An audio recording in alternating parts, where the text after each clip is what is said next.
The Great Chamber of the Galactic Council was the largest room ever built by any species in the known universe. It floated in the empty space between three star systems, a massive structure of metal and glass that could hold 10,000 beings at once. Today, every seat was full. Representatives from 412 species had come to vote on the most important decision in galactic history. Admiral Ho watched the proceedings through a small screen on his ship, the Endless Dawn. He was stationed near the human colony of Nu, a world of green mountains and blue oceans that reminded many of old Earth. His hands were steady on the console, but his heart was beating fast. He had served in the human defense fleet for 30 years, and he had never felt fear like this. "The vote will now begin," announced the High Speaker, a tall creature from the species. They were the oldest and most powerful race in the council. They had 4 arms, skin, and eyes that glowed with soft blue light. Their voice was cold and mechanical, translated by machines so all species could understand. "The matter before us is simple. The human species has been judged too dangerous to exist alongside civilized peoples. Their emotions are unstable. Their breeding rate is too fast. Their capacity for violence is beyond acceptable limits." Ho felt his stomach turn. He had heard these arguments before, whispered in dark corners and discussed in secret meetings. But to hear them spoken so openly, so calmly, made his blood run cold. "We have studied the humans for 200 years, the continued. In that time, they have fought 17 wars among themselves.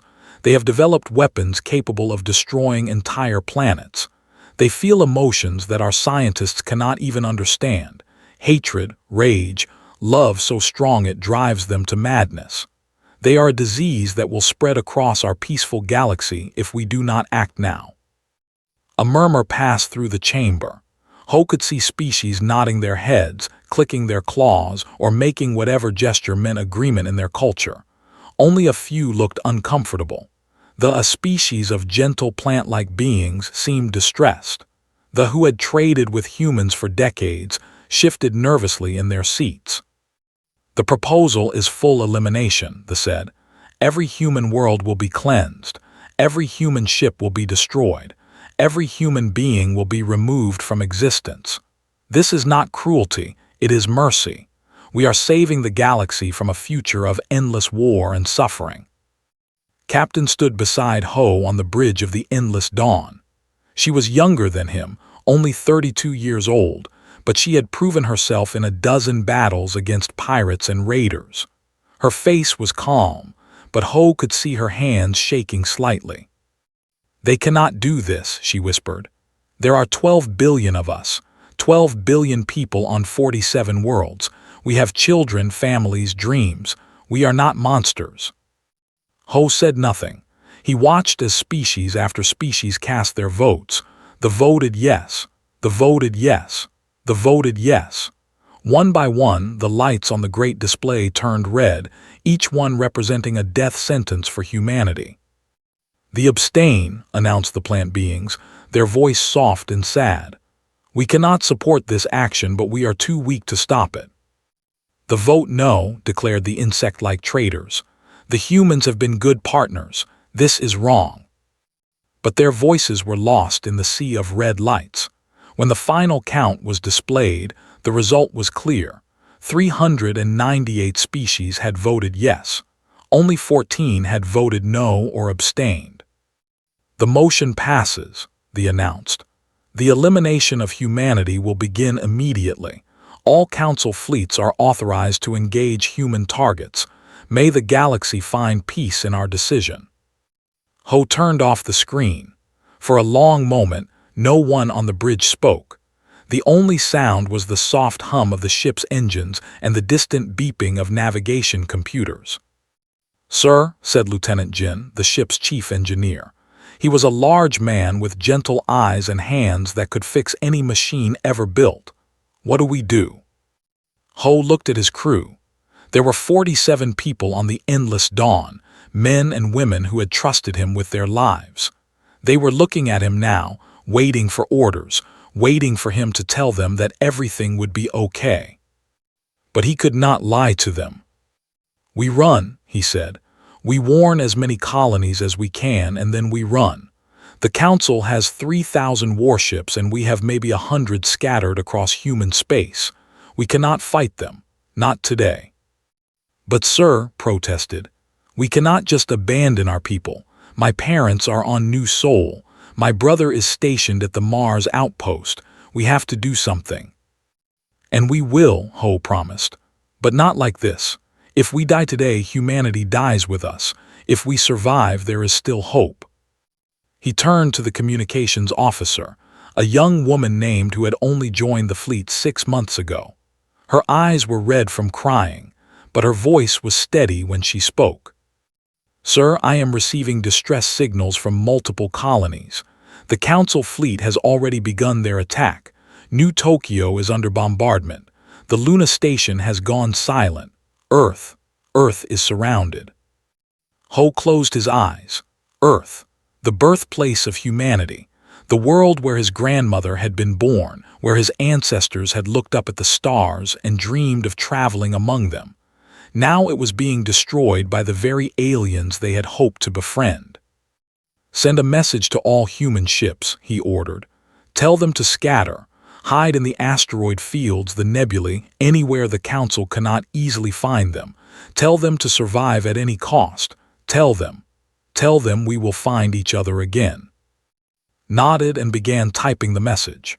Ho watched as the words appeared on the screen, knowing that for many, this would be the last communication they ever received.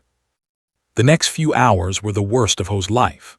The endless dawn jumped from system to system, sending warnings and gathering survivors wherever they could. They watched helplessly as New burned, its beautiful mountains turned to ash by orbital bombardment. They listened to the final transmissions from New Sol, where parents sent one last message of love before their city was destroyed. Did not cry. She stood at her station and did her job, her face like stone, her eyes empty. Ho knew that the tears would come later when she was alone, when she allowed herself to feel the full weight of her loss. By the end of the first day, the human population had been reduced from 12 billion to less than 200 million. Most of those survivors were on ships, fleeing into the darkness between stars. Some had managed to hide on moons and asteroids, hoping the Council would not find them. A few had been captured and were being held in prison camps, their fate unknown. Ho gathered the survivors he could find, 17 ships carrying a total of 4,000 people. It was not much. It was almost nothing, but it was something. Where do we go? Asked Jin as they gathered in the cargo bay. Around them, refugees were sleeping on makeshift beds, children crying for parents who would never return. Ho pulled up a star map on his tablet. Here, he said, pointing to a region at the edge of the galaxy. The void. No species lives there because the stars are too far apart for normal travel, but our ships have better engines than most Council vessels. We can hide there, rebuild, and plan our next move. Our next move? Asked, her voice sharp. What next move? We are finished. Humanity is dead. No, Ho said firmly. Humanity is not dead. We are still here. As long as one human draws breath, humanity lives. And I promise you, all of you, that we will have our revenge. The Council thinks they have destroyed us, but they have only made us angry. They have given us nothing to lose. And a human with nothing to lose is the most dangerous creature in the universe. A young boy stepped forward from the crowd of refugees. He could not have been more than 10 years old, his face dirty and his clothes torn. He had watched his entire family die when their transport ship was hit by Council weapons. Will we really get revenge? He asked, his voice small but determined. Will we make them pay for what they did? Ho knelt down so he was eye level with the boy. What is your name? Sung, the boy replied. My name is Sung. Sung, Ho said, placing a hand on the boy's shoulder. I cannot promise you that we will win. I cannot promise you that we will all survive. But I can promise you this, we will never stop fighting. We will never forget what was done to us. And one day, whether it takes 10 years or 100, the Council will learn the true cost of their decision. The boy nodded, his small hands forming fists at his sides. In his eyes, Ho saw something that gave him hope, not just anger, not just grief, but determination. The kind of determination that had allowed humans to crawl out of caves and reach the stars. That night, as the small fleet prepared to jump into the void, Ho stood alone on the observation deck. Through the window, he could see the distant light of human worlds burning. Each one was a grave marker for billions of lives cut short. "I am sorry," he whispered to the ghosts of the dead. "I am sorry we could not save you, but I swear on my life that your deaths will be avenged. The galaxy will remember this day as the day they created their own destruction. The Council chose to eliminate humanity. Now they will learn why that was the worst mistake they ever made." The Endless Dawn's engines hummed to life, and the ship jumped into the darkness. Behind them, the galaxy continued its celebration, believing that the human threat had been ended forever. They were wrong. 20 years passed in the galaxy, and most species forgot that humans had ever existed. The Council declared the elimination a complete success. They built monuments to their victory, great statues that stood in the capitals of 100 worlds, showing the moment when the galaxy was saved from the human threat. Children in schools learned about the dangerous creatures called humans, how they had been emotional and violent and unstable, and how the wise council had removed them before they could cause any harm. But in the darkness of the void, far from the eyes of the council, humanity was not dead. They were waiting. Ho stood on the bridge of his flagship, a massive warship called the Remembrance. It was not the same small vessel he had fled in 20 years ago. That ship had been dismantled long ago. Its parts used to build something greater. Now, the human fleet consisted of 432 ships, ranging from small fighters to carriers that could hold thousands of soldiers. His hair had turned, and deep lines marked his face, but his eyes were still sharp, still filled with the same fire that had burned in them on the day of the elimination. He had spent every moment of the past 2 decades preparing for one thing: revenge. "Admiral," said Captain, stepping onto the bridge. She was 52 years old now, no longer the young officer who had watched her burn. She had become one of the finest commanders in the human fleet, her tactical mind unmatched by anyone except Ho himself. "The final production reports are in. We have completed our goal ahead of schedule." Ho nodded slowly. "How many?" 12,000 fighter craft, 800 destroyer-class vessels, 400 battleships, and, she paused, a rare smile crossing her face. "The planet killers are ready, all 6 of them." The planet killers. They were humanity's greatest achievement and their most terrible weapon. Each one was a massive ship, nearly the size of a small moon, armed with weapons that could crack a world in half. The Council had destroyed humanity with orbital bombardment. Humanity would return the favor with interest. "Good," Ho said. "Gather the Council of War. It is time to discuss the plan." The Council met in a large room at the center of the Remembrance. Around the table sat the 12 most important humans in existence, the survivors who had risen to lead their broken species in its darkest hour. Jin was there, no longer a simple engineer but the master of all human technology. He had been the one to reverse engineer Council weapons and improve upon them. He had designed the planet killers and the new engines that could outrun any enemy ship. His gentle eyes had grown harder over the years, but his hands still worked miracles with machines. Sung was there too, no longer a frightened boy but a commander of soldiers. He was 30 years old now, tall and strong, with a scar running down the left side of his face from a training accident. He led the ground forces, the men and women who would storm enemy positions and fight face-to-face with the species that had murdered their families. Sat beside him, his second in command.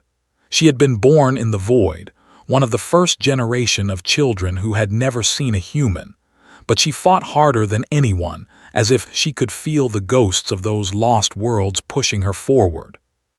And there were others, scientists, doctors, spies who had infiltrated Council space, and survivors from every corner of what had once been human civilization. They had come together with one purpose: to make the galaxy pay. 20 years, Ho began, his voice filling the room. 20 years we have hidden in this darkness.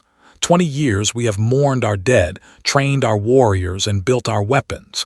Now the waiting is over. The time for revenge has come. A murmur of approval passed around the table. Everyone present had lost someone in the elimination.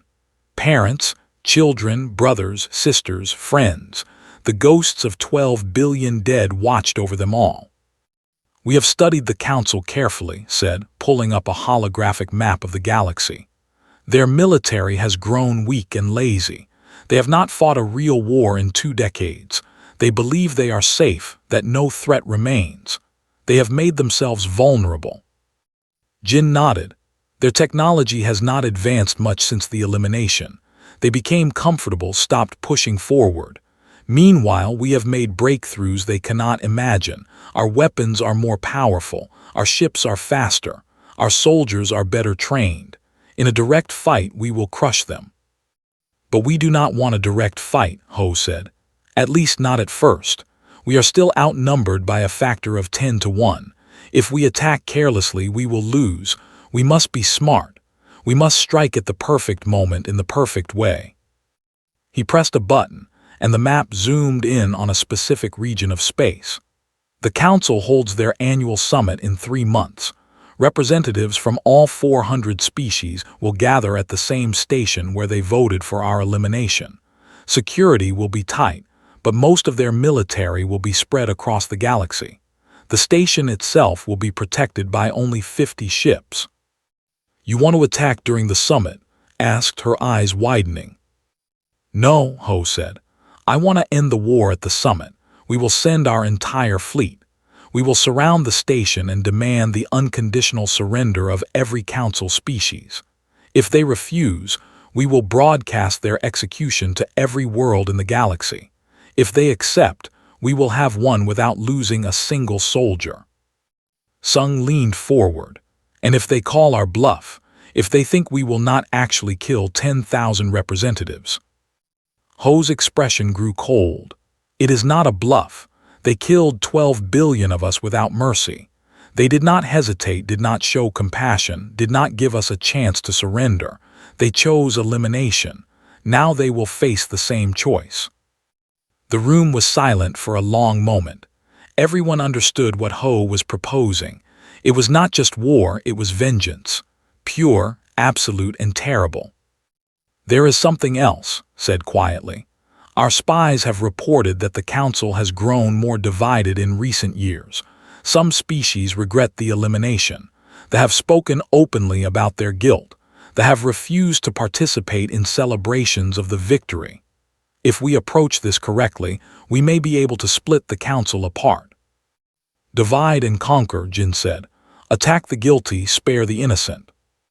"There are no innocents," Sung said, his voice hard. "Every species that voted yes is responsible. Every one of them has blood on their hands." "But some have less blood than others," countered. "The abstained, the voted against the elimination. Are we to treat them the same as they who led the charge for our destruction?" A debate broke out around the table. Some agreed with Sung that all Council species should face the same punishment. Others sided with, arguing that showing mercy to some would weaken the Council's unity and make victory easier. Ho let them argue for several minutes before raising his hand for silence. "We will show the galaxy that humans are not monsters," he said. "We will be fair where the Council was cruel. We will offer mercy where they offered death. But we will also be absolute in our justice. Those who voted for our elimination will face consequences. Those who led the attack will face the worst consequences of all.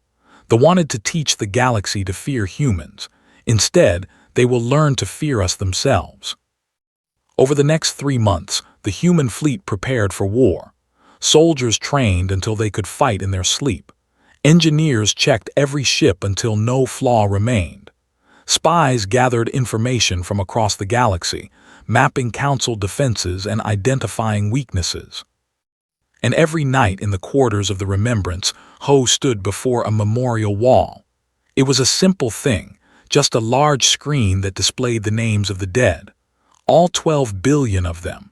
The names scrolled continuously, day and night, a river of souls that would never stop flowing. "We are coming," Ho whispered to the ghosts. "Wait just a little longer, your children have not forgotten you." When the day of the summit finally arrived, the human fleet gathered at the edge of the void. 432 ships hung in the darkness, their lights forming a constellation of vengeance. Inside each vessel, men and women checked their weapons, said prayers to whatever gods they believed in, and prepared to face their destiny. Ho stood on the bridge of the Remembrance looking out at his fleet. Beside him stood Jin, Sung, and the core of human leadership, ready to lead their people into battle. "Today," Ho said, his voice broadcast to every ship, "we return to the galaxy that tried to kill us. Today the Council will learn that humanity cannot be eliminated. Today we begin the work of justice that will not end until every debt is paid. 20 years ago they thought they destroyed us. They were wrong. We did not die. We became something more dangerous than they ever imagined. We became ghosts with weapons. We became the nightmare they should have feared." He paused, looking at the stars that had been humanity's home for 2 centuries before the elimination. "The galaxy forgot us," he continued. "They erased our colonies from their maps, removed our language from their translators, and taught their children that we were nothing but a bad memory. Today, we will remind them. Today, the silence ends. Today, humanity speaks, and the galaxy will listen." The fleet jumped into hyperspace, leaving the darkness of the void behind. Ahead of them lay the Council, unsuspecting and unprepared for what was coming. The day of reckoning had arrived. The patrol station at the edge of Council space was a quiet place. Nothing interesting had happened there in years. The crew of 30 aliens spent their days checking sensors, filing reports, and complaining about how boring their assignment was. Commander, a middle-aged with dull skin and tired eyes, sat in his chair and watched the empty screens like he did every day. "Another quiet shift," muttered his second officer, a young named. "I do not understand why we even need a station here. The void is empty, nothing lives there, nothing has ever come from there." Shrugged his 4 shoulders. "Orders are orders. The High Council wants every border monitored, so we monitor." Was about to respond when one of the sensor screens began to flash. It was a small light at first, barely noticeable. Then another screen flashed. Then another. Within seconds, every screen on the station was lighting up with warnings. "What is happening?" demanded, jumping to his feet. Stared at his console, his blue eyes wide with confusion. "Ships, many ships coming from the void." "That is impossible. No one lives in the void." "I am telling you what the sensors show." His voice was shaking now. "Hundreds of ships, large ones. They are moving at speeds I have never seen before." Rushed to the main display and froze. The screen showed a fleet unlike anything he had ever witnessed. Ships of unknown design, sleek and angular, with weapons that glowed with dangerous energy. They were beautiful and terrifying at the same time, cutting through space like blades through water. "Scan them," ordered. "What species are they?" The computer ran its analysis. For a long moment, it found no match in its database. Then it pulled up an old file, a record that had not been accessed in 20 years. "Impossible," whispered. "They cannot be." On the screen, a single word appeared: human. Felt his blood turn cold. Humans. They were supposed to be dead, eliminated, erased from the galaxy like a bad memory. He had been a young soldier during the elimination, had watched from orbit as human worlds burned. He remembered the celebrations afterward, the speeches about how the galaxy was finally safe. But now human ships were appearing from the darkness, and there were more of them every second. The count on his screen climbed from 100 to 200 to 300. By the time it reached 400, realized that his patrol station was about to become the first casualty of a war no one had prepared for. "Send an emergency transmission to the High Council," he ordered. Tell them the humans are back." Rushed to obey, his hands trembling as he typed the message. But before he could finish, a new signal appeared on the communications channel. It was a human broadcast, and it was being sent to every receiver in the sector. Turned on the speaker, and a human voice filled the station, a calm, cold voice that spoke perfect galactic standard. "This is Admiral Ho of the Human Remembrance Fleet. 20 years ago, the Galactic Council voted to eliminate my species. They burned our worlds, murdered our children, and celebrated our deaths. They believed they had destroyed us. They were wrong." Stared at the screen, watching as the lead ship, a massive vessel that dwarfed anything in the Council fleet, moved closer to his station. He could see weapons powering up, targeting systems locking onto his position. "We have returned," the voice continued. "We have spent 2 decades in darkness, mourning our dead and preparing for this moment. Now we have come for what we are owed: justice, revenge, and the blood of those who ordered our elimination." The transmission paused and held his breath. "To the species who voted against our death, the and others, we offer peace. You spoke for us when no one else would. You will not be harmed. But to the species who voted yes, who watched our worlds burn and called it victory, we have only one message. We remember every name, every world, every child you murdered, and now you will learn the true price of your decision." The transmission ended. For a long moment, silence filled the patrol station. Then the first human missiles struck, and the station became a ball of fire in the cold vacuum of space. Across the galaxy, the news spread faster than any message had ever traveled before. Humans, alive, returning with a fleet that made the Council military look like toys. Panic swept through civilized space as species that had celebrated the elimination suddenly realized their mistake. The High Speaker of the being named received the news during a private dinner at his home world. He was an old creature now, one of the few who had been present at the original vote. He had been a young representative then, eager to prove himself by supporting the elimination. He had given speeches about how humans were dangerous, unpredictable, and needed to be removed. Now those words came back to haunt him. "How many ships?" he demanded, staring at the messenger who had interrupted his meal. "Over 400 confirmed, High Speaker, but our scouts suggest there may be more coming. They have technology we have never seen before. Their weapons cut through our shields like they are not there. Their engines are faster than anything in our fleet." Felt his 4 hearts beating too fast. This was not possible. The elimination had been complete. Every human world had been destroyed. Every ship had been hunted down.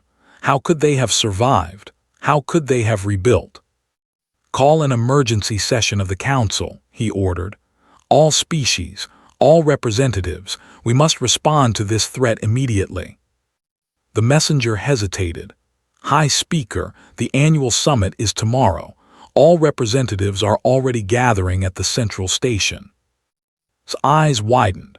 The central station, where 10,000 representatives from 400 species would be gathered in one place, where security was focused on ceremony rather than defense, where the entire leadership of galactic civilization would be sitting like prey waiting for a predator. "Contact the fleet," he said, his voice rising with urgency. "Tell them to protect the central station at all costs. The humans are coming, and I know exactly where they are going." But it was already too late. The human fleet had anticipated this response, had planned for it. While the Council scrambled to send ships to the central station, Ho's forces struck at military bases across the galaxy. In the first 12 hours, 37 Council outposts were destroyed, their weapons and ships eliminated before they could join the battle. On the bridge of the Remembrance, Ho watched the reports come in with grim satisfaction. Everything was going according to plan. The Council was confused and frightened, their leadership scattered, their military in chaos.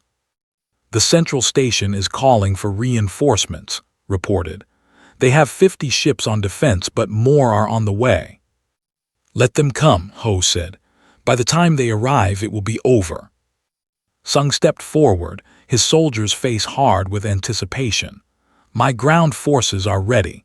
Say the word and we will board the station. Not yet, Ho said. First, we send a message. He walked to the communications panel and pressed a button. His image appeared on screens across the galaxy, on the central station, on council, on ships and outposts and private homes. For the first time in 20 years, the galaxy saw a human face. Ho looked into the camera, his hair and lined face showing every year of struggle and preparation. His eyes burned with a fire that made even the bravest council generals feel a chill run down their spines. People of the galaxy, he said, 20 years ago you tried to kill us. You failed. Now we have come to settle the debt you owe. To the and those who stood against our elimination, you have nothing to fear from us. We remember your courage and we honor it. You will be protected. His expression grew colder, harder. But to those who voted yes, the and the others who celebrated our deaths, your judgment has come. You will surrender unconditionally or you will face the consequences of your actions. There will be no negotiation. There will be no mercy. You taught us that mercy is weakness. Now we will show you how well we learned that lesson. He paused, letting his words sink in across the galaxy. You have 6 hours. Surrender or we begin the destruction of your, starting with Prime. The transmission ended. Across the galaxy, billions of beings stared at their screens in shock. The humans had returned, and they were no longer the curious, emotional creatures the Council remembered. They had become something far more dangerous. They had become vengeance itself. On the central station, the 10,000 representatives erupted into chaos. Some screamed for war, demanding that the Council fleet attack the humans immediately. Others called for negotiation, for peace, for anything that would stop the destruction. A few, the quietly slipped away, their ships leaving the station before the battle began. High Speaker stood at the center of the storm, watching his carefully built civilization crumble around him. This is your fault, shouted a representative from the species, pointing at with a clawed hand. You convinced us the elimination was necessary. You said they would never fight back. We could not have known, protested. We destroyed everything, every ship, every colony. Clearly you did not, the snapped, and now we all will pay the price. Outside the station, the first human ships appeared from hyperspace, their weapons already charging. The Council's 50 defense ships moved to intercept, but they seemed small and weak compared to the armada that faced them. The war for the galaxy had truly begun, and humanity intended to win. The battle for the central station lasted exactly 47 minutes. When it was over, all 50 Council defense ships were either destroyed or surrendered. Human casualties, 0. Ho watched from the bridge of the Remembrance as the last enemy vessel lowered its weapons and transmitted its surrender.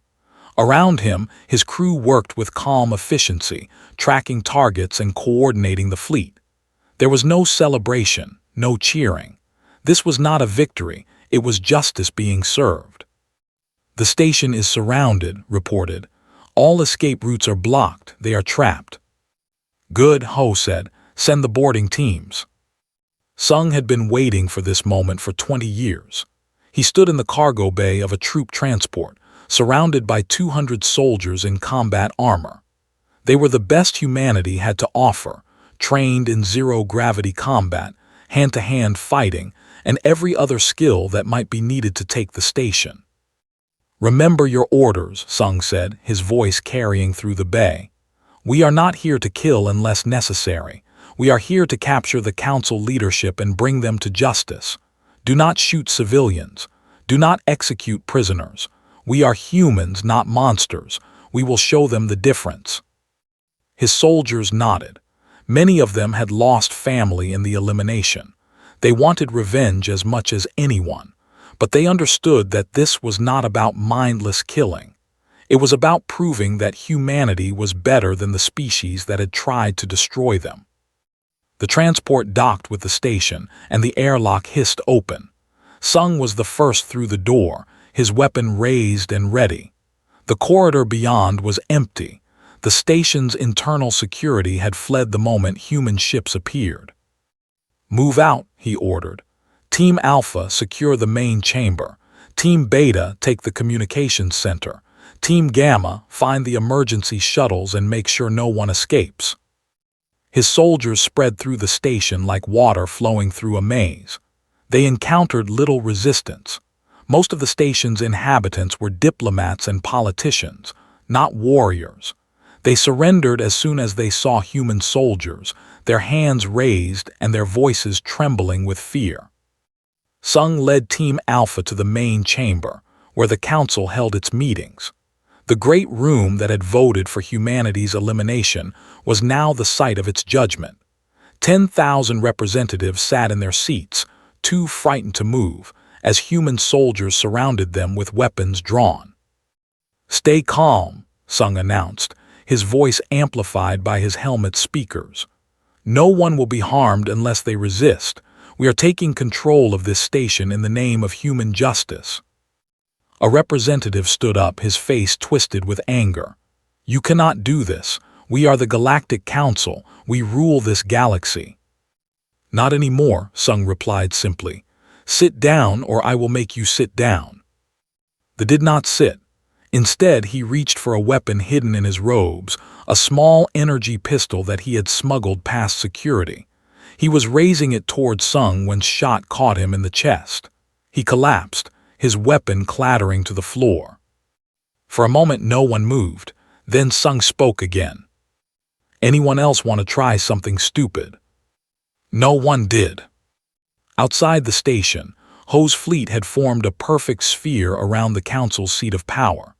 The 6 planet killers were positioned at key points, their massive weapons visible to everyone inside. They were a reminder of what would happen if the council did not cooperate. One by one, the representatives of species that had voted for elimination were brought before Ho. They came to the Bridge of the Remembrance, escorted by armed guards, and faced the human admiral who had become their judge. The first was High Speaker himself. He walked with dignity despite his circumstances, his 4 arms held behind his back, his glowing eyes fixed on Ho's face. So said, "You have won. Will you kill me now? Make a spectacle of my death for your people?" Ho looked at the leader for a long moment. This was the creature who had led the charge for elimination. His species had designed the attack plans, fired the first shots, and celebrated the loudest when human worlds burned. Ho had every reason to hate him. But hatred was not what filled his heart. Something colder lived there, something that had crystallized over 20 years of darkness and preparation. "No," Ho said. "You will not die today, High Speaker. That would be too easy." Seemed surprised. "Then what do you want?" "I want justice. Not revenge, justice. There is a difference." Ho gestured to a screen that displayed the names of 12 billion dead humans scrolling endlessly. Every one of these names represents a person who was murdered on your orders, families torn apart, children who never grew up, elders who never saw their dreams that will never come true. He stepped closer too, his eyes burning with intensity. "You will answer for each of them, not through a quick death, but through a trial that the entire galaxy will witness. Every decision, every vote, every order you gave, all of it will be examined and judged. And when the trial is over, when the galaxy understands the full weight of what you did, then and only then will your sentence be carried out." His expression changed from defiance to fear. "A trial? You want to put me on trial?" "Not just you. Every leader of every species that voted for elimination. You will all stand before the galaxy and explain why you chose to murder 12 billion innocent people. And the galaxy will judge you, not humans, but everyone. If even one species that voted yes claims you were right, that you were justified, We will let that testimony be heard. We are not afraid of the truth. Across the station was supervising the capture of other council leaders. The High General, a fearsome warrior covered in scales and scars, surrendered without a fight when he saw the weapons pointed at him. The Prime Minister, a creature of flowing liquid metal, attempted to escape through the ventilation system, but was caught by human soldiers who had anticipated the move. One by one, the architects of humanity's near extinction were gathered and secured. They would face justice, the kind of justice they had never shown humanity. But not all the news was about punishment. In a smaller chamber on the station, met with representatives of the and the. These species had stood against the elimination, had tried to protect humanity even when it was unpopular. They deserved recognition. "We never forgot your votes," said to the trembling plant beings and insect traders. "When every other species wanted us dead, you spoke for us. We are here today partly because of your courage." The elder, an ancient creature whose leaves had turned silver with age, bowed its flowering head. "We are grateful for your mercy. Many of us have carried guilt for 20 years, guilt that we could not do more to stop the elimination." "You did what you could," replied. "That is all anyone can ask. From this day forward, the Enda will be considered friends of humanity. Your worlds will be protected. Your people will be safe. We do not forget kindness any more than we forget cruelty." The representative clicked his mandibles in relief. "And what of the other species? Those who voted yes, will they all be destroyed?" Shook her head. "We are not the council. We do not believe in elimination. The species that attacked us will face consequences. Their leaders will be tried, their military will be dismantled, and they will pay reparations for the damage they caused. But we will not murder civilians. We will not kill children for the sins of their parents. That is the difference between us and them." Back on the Remembrance, Ho received reports from across the galaxy. Human strike forces had hit 112 targets in the first day of the war. Military bases, weapons factories, and command centers, all destroyed or captured. The Council's war machine was being dismantled piece by piece. But the most important report came from Jin, who had taken a special team to a secret location in Council space. "Admiral," Jin's voice crackled over the communicator, "we found it. The research station where they developed the elimination weapons, and we found something else." "What?" Ho asked. "Survivors, sir. Humans. About 3,000 of them kept in stasis for 20 years. The Council was using them for experiments, trying to understand how we adapted to different environments, how our immune systems worked, how our brains processed emotions. They kept them alive because dead bodies were not as useful for research." Ho felt his heart stop. 3,000 humans, alive after all this time. 3,000 more ghosts who had returned from the dead. "Get them out of there," he ordered, his voice rough with emotion. "Get them home." "Yes, sir. And Admiral, one more thing. We found records showing that the Council knew humans would survive the elimination. They knew some of us would escape into the void. They just did not believe we would ever come back." Ho closed his eyes. All these years, the Council had known humanity was out there. They had simply hoped the problem would go away on its own. They had underestimated human determination, human memory, human anger. Now they were paying for that underestimation. By the end of the second day, the war was effectively over. The Council's military was shattered, its leadership captured, and its world surrounded by human ships. Species that had once celebrated human extinction now sent frantic messages begging for mercy. Some received it, others did not. There was the first to face the planet killers. Not for destruction. Ho had meant what he said about not murdering civilians, but for demonstration. A single blast from the massive weapons vaporized an uninhabited moon that orbited Prime, sending a message that could not be ignored. "This is what we could do," Ho broadcast to the population. "This is the power we have developed in 20 years of darkness. We could destroy your world as easily as you destroyed ours, but we choose not to. We choose to be better than you. Remember that choice when you think about the future." On the central station, Sung stood guard over the captured leaders. He looked at them, the proud, the fierce, the slippery, and felt something he had not expected to feel. Not satisfaction, not triumph, not even relief.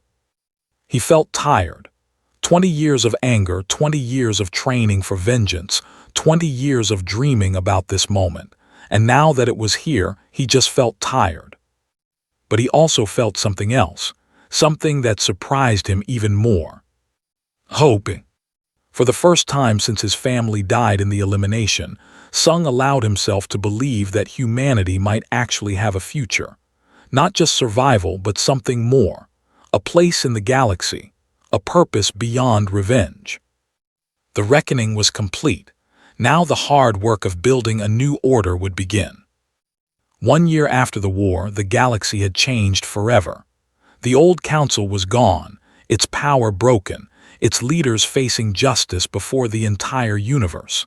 In its place, something new was rising, a new order built on principles the old council had never understood. Stood before the great assembly on what had once been the central station. The room had been rebuilt, its symbols of council authority removed and replaced with something simpler, a list of rights that every being in the galaxy now possessed. The right to life, the right to a fair trial, the right to exist without fear of elimination. Around her sat representatives from 300 species. Some were old members of the council who had accepted the new order. Others were species that had been conquered by the council centuries ago, finally free to speak for themselves. And at the center of the room, in seats of honor, sat humans, the species that had returned from the dead to reshape the galaxy. "We gather today," announced, her voice carrying across the vast chamber, "to mark the first anniversary of the human return. 1 year ago, we emerged from the void to demand justice for the elimination of our people. Today, we celebrate not just our survival, but the birth of a new civilization." She paused, looking at the faces around her. So many species, so many histories, so many old hatreds. Building something from this chaos had been even harder than winning the war. "The old council was built on fear," she continued. "Fear of difference, fear of change, fear of species that did not fit the mold of civilized behavior. That fear led them to murder 12 billion innocent people, my family, my friends, my entire world. But fear cannot last forever. Eventually, the thing you fear will return and you will have to face it." In the audience, Ho sat quietly, watching the woman he had trained become a leader in her own right. He was old now, his health failing after years of stress and sacrifice. The doctors said he might have a few more years if he rested and took care of himself. He had no intention of doing either. "The new order we are building is different," said. "It is not based on fear but on understanding. We do not demand that every species think alike or act alike. We do not punish difference, we celebrate it. The humans who survived the elimination learned a powerful lesson. Diversity is strength. The void was cold and empty, but we survived because we brought together people from every human culture, every tradition, every way of thinking. Together, we were stronger than any of us could have been alone." She gestured to the representatives around her. "Today, we invite every species to join us in that strength. The human alliance is not a human empire. It is a partnership of equals. Every species that joins will have a voice. Every species that joins will be protected. And every species that joins will agree to one simple rule: never again. Never again will the galaxy stand by while an entire people is eliminated. Never again will power be used to destroy rather than build. Never again will fear overcome compassion." The room erupted in applause, not from every representative but from enough to make the message clear. The new order had support, it had hope, it had a chance. After the ceremony, Ho walked slowly through the corridors of the station. His aide, a young woman named Ah, walked beside him, ready to catch him if he stumbled.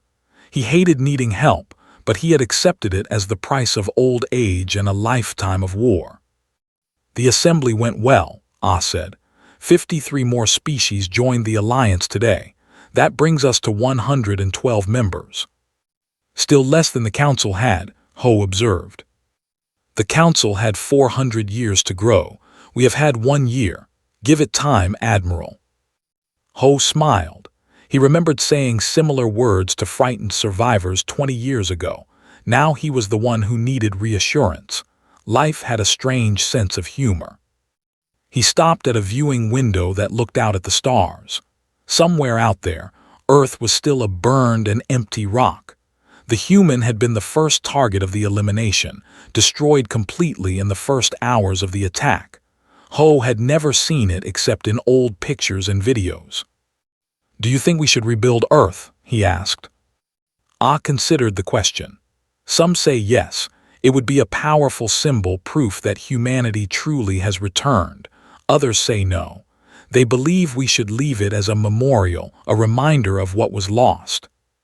What do you think? I think, Ah hesitated.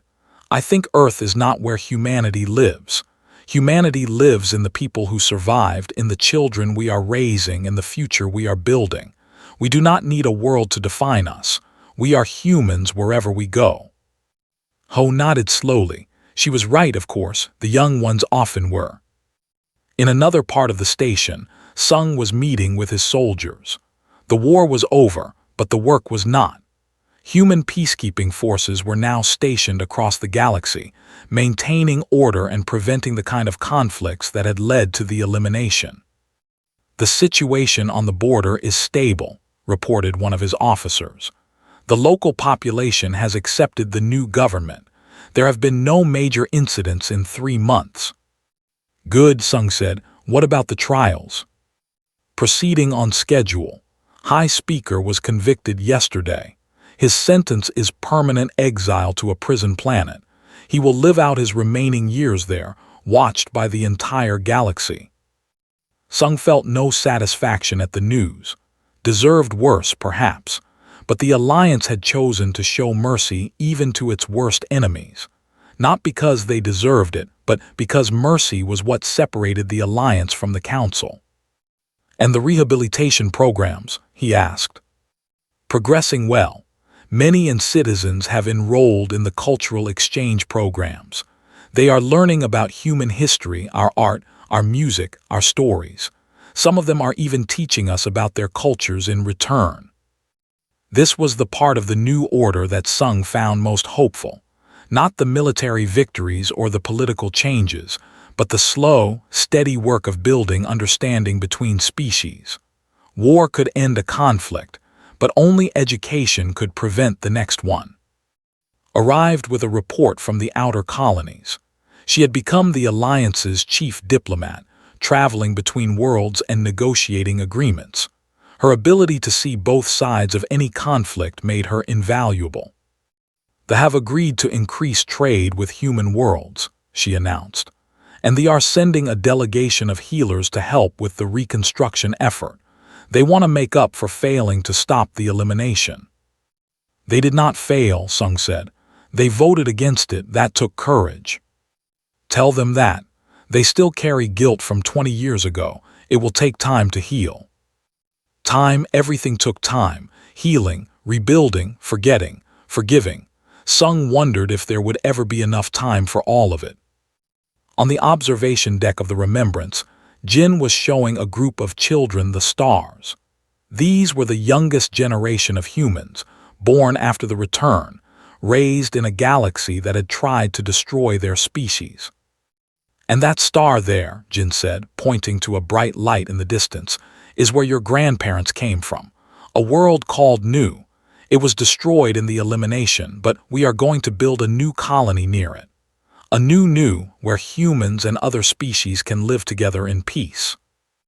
A small boy raised his hand. "Will the council come back? Will they try to eliminate us again?" Jin knelt down to meet the boy's eyes. "The council is gone. It will never come back. And even if someone else tries to hurt us, we are strong now. We have friends across the galaxy. We have ships and soldiers and weapons. But more important than any of that, we have each other. As long as humans stand together, nothing can destroy us." The boy nodded, satisfied. He was too young to understand the full weight of what had happened, and Jin was grateful for that. This generation would grow up without the burden of hatred and trauma that his generation carried. They would build the future, not fight for it. That evening, Ho gathered his closest friends for a private dinner. Sung and Jin sat around a simple table in his quarters, sharing food and memories like they had done countless times in the void.